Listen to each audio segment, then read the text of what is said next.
Hi guys, good morning. So ayan guys, kagigising ko lang andito tayo ngayon guys sa bundok. Kung nakikita niyo yun guys, sa bundok tayo. Ayan guys. Pansin niyo ito guys, may mga puno ng saging doon, mga kabundukan talaga. So napakalamig dito guys.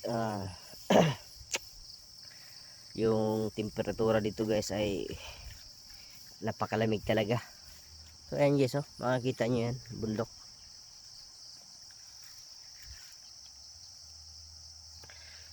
Umagang umaga ngayon dito guys, napakalamig, lamig ng simoy ng hangin. So ayan guys,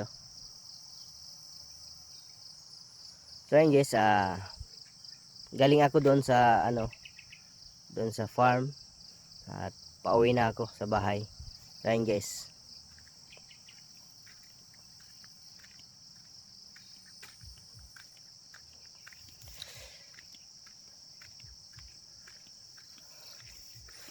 doon kasi ako natulog guys, kasi maraming doon,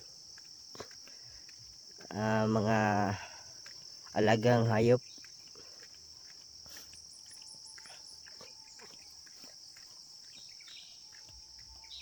Ayan guys, ang dulas to guys.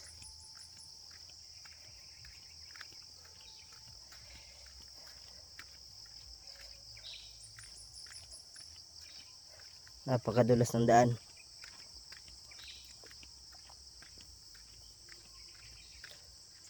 So dyan banda guys, maraming puno ng rubber.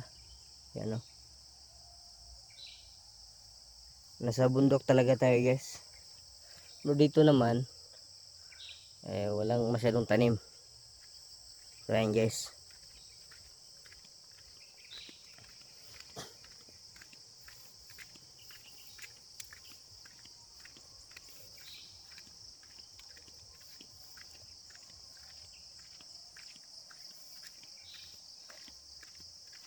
ayan guys.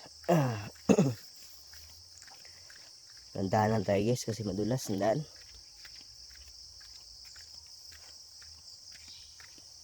Ayan.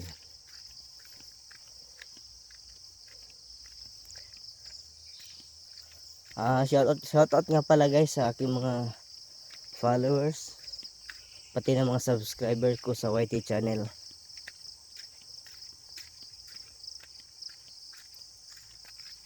Yan.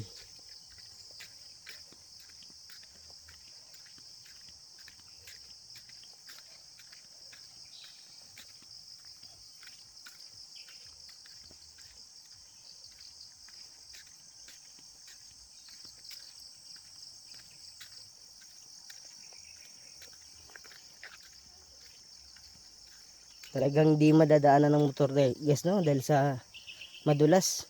Pero kung tag-init naman guys ay pwedeng daanan. To dito banda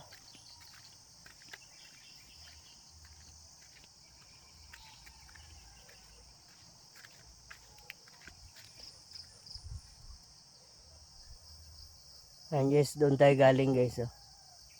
So ngayon papauwi na tayo.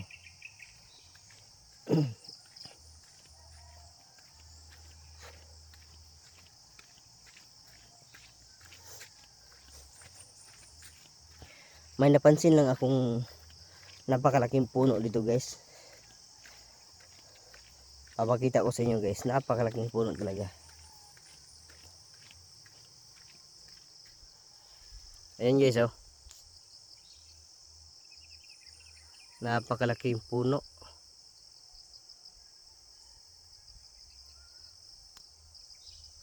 So mga puno pala dito guys ay bawal na talagang putulin dahil sa nakamarka na ito sa DNR.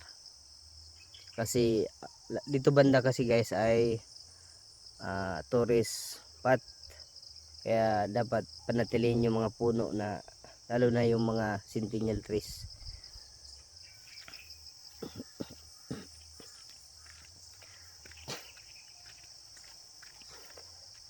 Ayan guys, may maliit na kubo guys, So yan guys, maraming salamat sa panonood ng aking video. Ingat-ingat po tayo lahat.